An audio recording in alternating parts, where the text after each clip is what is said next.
後ろは RX7 と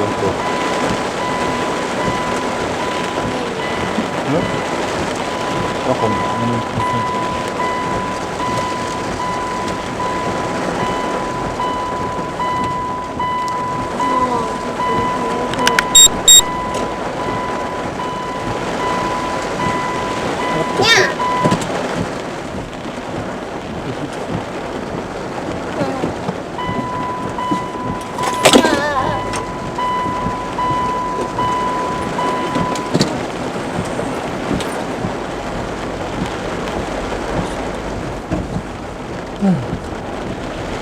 よし。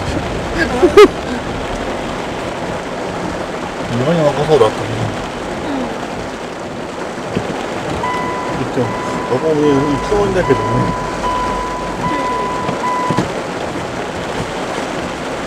確かに高めに。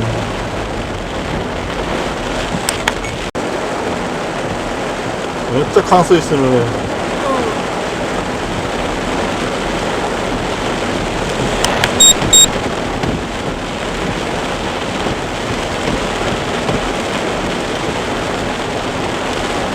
韓国見てなんといいね、アンダーパス、後ろから車が流れてくるとか、車が沈むとか、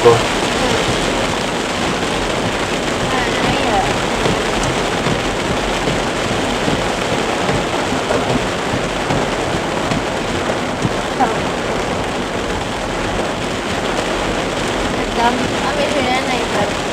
雨降らない。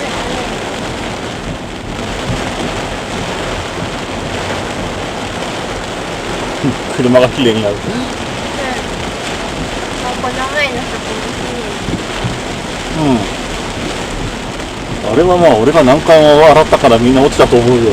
まだついてる。まだついてるかな。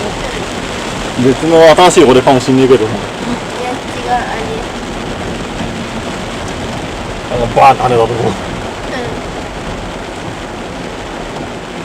よいしょ。道が川になってる。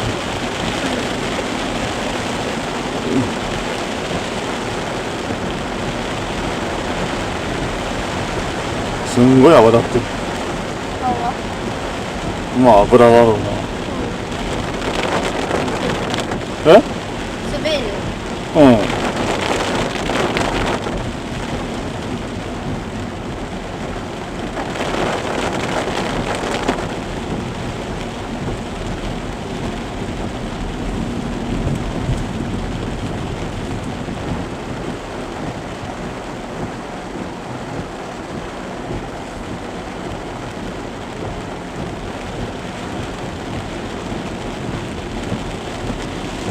ダムの真正面だ。